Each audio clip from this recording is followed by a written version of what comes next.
Socialism believes that the government is the saviour of mankind and that it can solve the problems and inequities that business create. On the other hand, anarchy and libertarianism believe that little or no government is best. So what should the traditionalist position be on government?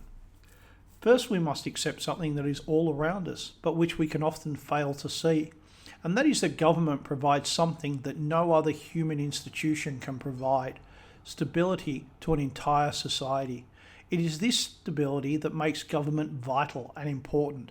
All of its functions revolve, or should revolve, around this ability to provide stability.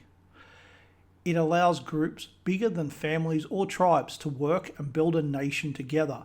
That makes it both a blessing and a curse. A blessing because it enables greater protection and opportunity than if it did not exist. A curse because its strengths can allow it to be an agent against its own people. There are functions that governments perform better than the family or business: war, justice, administration, large-scale projects, maintenance, foreign affairs.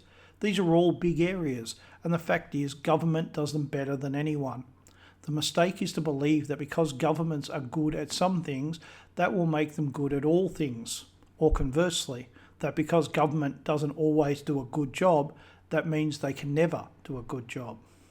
The traditionalist believes that the relationship between the government and the people is like a marriage, a union which should be of mutual benefit, a union that provides security and stability, that helps the creation of wealth and a surplus, a union that provides protection when times are bad, a union that sees the government and the people supporting each other and excluding others.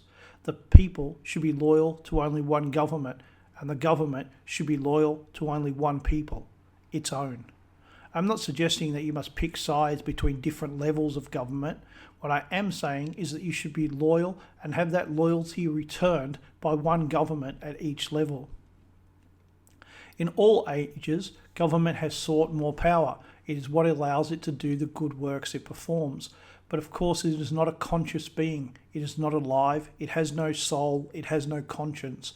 All of that must be provided for it. It comes from the people as a whole, as well as those specific people who work within the government.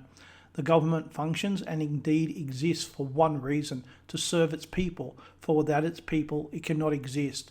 The relationship is symbiotic, one of mutual benefit and survival. If one dies, the other may very well die. It should go without saying that many governments have not lived up to their side of the bargain. They believe that they are above the people instead of being one part of the people. They believe that the government, being strong, should prey upon the people who are weak. But one thing that history shows again and again is a vampire government will die. It will be destroyed either by foreign enemies or by the people, whether that brings happiness or unhappiness. The people must, broadly speaking, believe that the government is on their side. Once they come to believe otherwise, then that is the definition of a tyranny. Another issue that has been much debated is who is supreme, the government or the people. That one is easy for a traditionalist. The government serves the people serve not the government but the nation, because the people and the nation are one, and the government is merely the representative of the nation. The people can change the government, even the system of government, but the government has no right to change the people. You might argue that the government is more powerful than the people, but there is a downside to power for government, and that is that for a government to function, it must be seen as legitimate. It may survive for a long time being seen as illegitimate, but it cannot survive indefinitely. Legitimacy is the language of government. Once it loses that, it can never recover. The only thing that may save it is that there is nothing viable to replace it. It is surprising how long this problem of legitimacy can haunt governments.